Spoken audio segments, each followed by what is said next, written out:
시청자 여러분 안녕하십니까? 친윤계가 극우 프레임에 걸리자 발끈하고 있습니다. 장동혁 출마자 그리고 윤상현 의원 등이 대표적으로 아주 반박하면서 반격에 나서고 있습니다.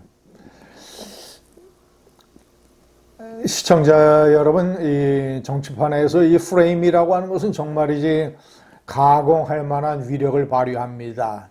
특히 그 실체가 명확하게 있을 때는 그 프레임에 한번 걸리면 빠져나오기가 어렵습니다. 이 덫에 걸린 이 표범처럼 이 발버둥 치고 비명을 지르게 됩니다.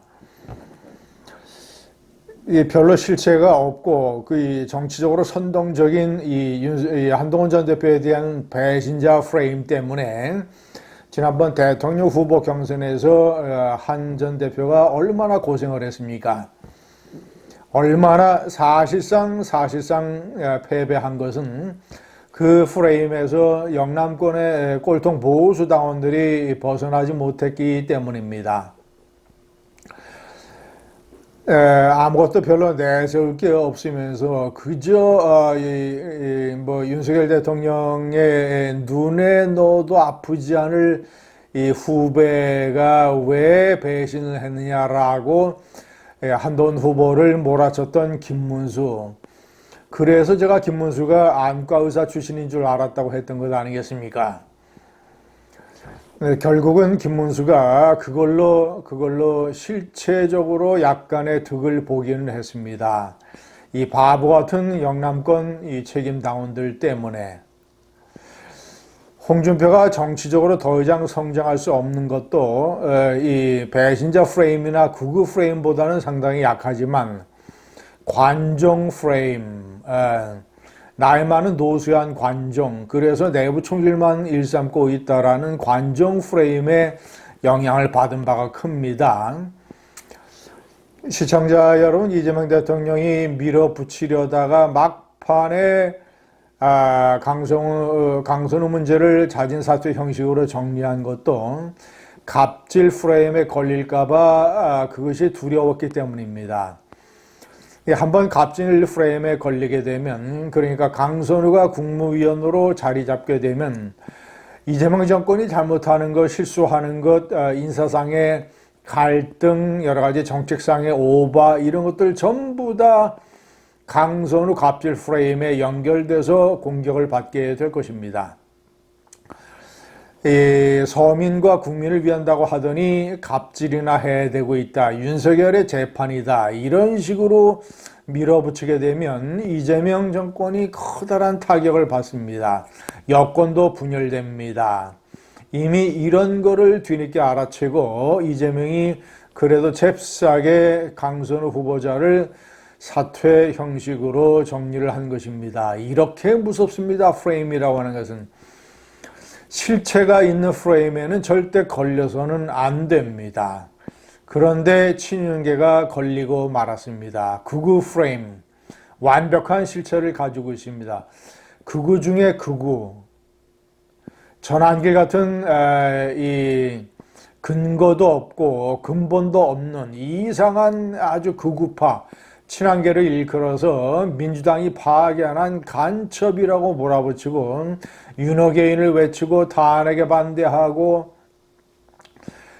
모스탄인가라고 하는 이상한 듣보잡을 데려다가 연결돼서 연대해서 부정선거 음모론을 다시 또 외치고 무슨 10만 양병설 주장하고 이러이러한 극우 중에서도 완전 상극우, 이 사람을 토론회에 축사로 참석시켰던 윤상현, 토론회에 토론자로 참석시켰던 장동혁, 딱 극우 프레임에 걸리고 말았던 것입니다.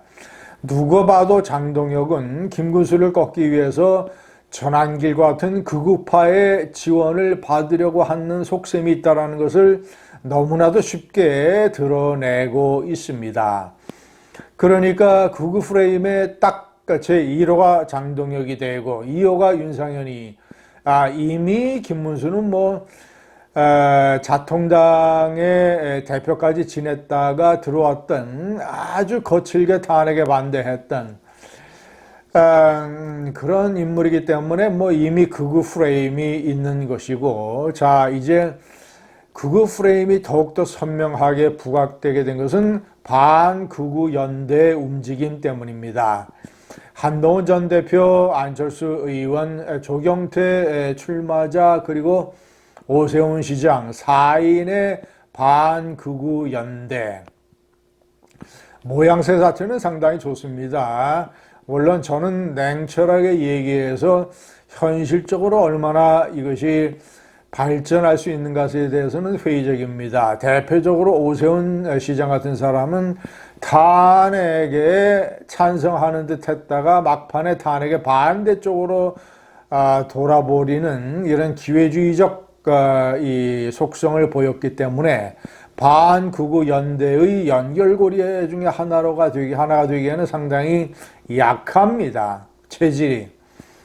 그리고 안철수 본인이 항상 이 무대의 중심이 되어야 된다라고 하는 사고방식에 젖어 있는 인물이기 때문에 안철수와 어떤 연대를 하고 이런 것들은 상당히 쉽지 않습니다. 그러니까 전당대회 경선에서 이 1차 예선에서는 조경태와 안철수가 반극우표, 친한계표, 합리적 보수표 이거를 가지고 치열하게 쟁탈전을 벌이고 2차 결선에 올라가는 사람이 김문수가 되든 장동혁이 되든 그런 사람과 치열하게 반극우 외침을 절규하듯이 외치면서 승부수를 걸어야 되는 수밖에 없습니다. 물론 이 조경태가 2차 결선에 올라가게 된다면 안철수를 지지하는 표는 조경태 쪽으로 가게 되겠지요. 왜냐하면 탄핵 찬성파들이기 때문에. 그리고 앞으로 반극우 연대의 결성을 위해서. 자, 어쨌거나 반극우 연대가 얼마나 위력을 발휘할지 이 문제는 차치하고라도 범사회적으로 유권자들에게 당원과 국민들 사이에서 이 극우 프레임이라는 단어가 이제 지배적으로 자리 잡게 됐습니다. 이번 전당대회 때 김문수와 장동혁은 극우 프레임에 걸려서 상당한 타격을 받을 것으로 예상이 됩니다. 전환길도 전환길이지만 윤석열이가 옥중에서 보낸 이 어벙한 편지, 그리고 오늘 서초동 아크로비스타의 압수수색이 진행이 됐습니다만은, 자, 앞으로 김건희가 8월 6일에 소환이 되고, 건진법사, 통일교, 집사게이트, 이 샤넬백, 기타 등등, 도이치모터스, 양평, 기타 등등 많은 것이 불거지고 김건희가 구속영장이 청구되는 상황에 이르게 된다면 이들 부부와 절연하지 못하고 윤 어게인을 외치고 있는 이런 극우 프레임은 더욱더 코너에 몰리게 될 것입니다. 감사합니다.